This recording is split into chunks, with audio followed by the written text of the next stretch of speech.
हंस के कहीं गुजरिया पियवा से गढ़ई दा झूलनी हो गढ़ई दा झूलनी। हंस के कहीं गुजरिया पियवा से गढ़ई दा झूलनी हो गढ़ई दा झूलनी। जब से आयु हमारे घरवा रखलू झूलनी पे धियनवा। जब से आयु हमारे घरवा रखलू झूलनी पे धियनवा। व्याकुल कैनायु परनवा तू हमार चिरई तू हमार चिरई। हंस के कहीं गुजरिया पियवा से गढ़ई दा झूलनी हो गढ़ई दा झूलनी। रान पड़ोसी पटीदार घर में कैलू दुश्मन। रान पड़ोसी पटीदार घर में कैलू दुश्मन। और एक दिन डाल डरवार अलगा कैके और एक दिन डालू डरवार अलगा कैके।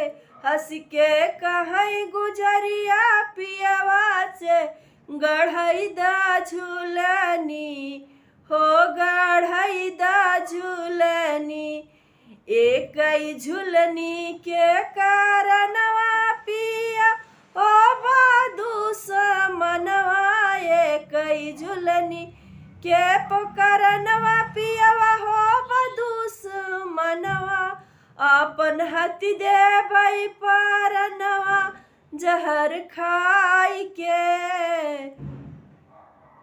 हंस के कहीं गुजरिया पियवा से गढ़ई दा झूलनी हो गढ़ई दा झूलनी। एक दिन पियवा सोचे मनवा अरे जाई सोनरा के दुकनिया लाई। झूलनिया गढ़ाई अपने रनिया के थमाई। पहिरा पहिरा बाप के माई तू छिपाई के। हंस के कहीं गुजरिया पियवा से गढ़ई दा झूलनी हो गढ़ई दा झूलनी। दाम हमारा लागे नाम नैहर के बतायो इल्जाम से बचायो तू हमार चिरई हो हमार चिरई। हंस के कहीं गुजरिया पियवा से गढ़ई दा झूलनी हो गढ़ई दा झूलनी।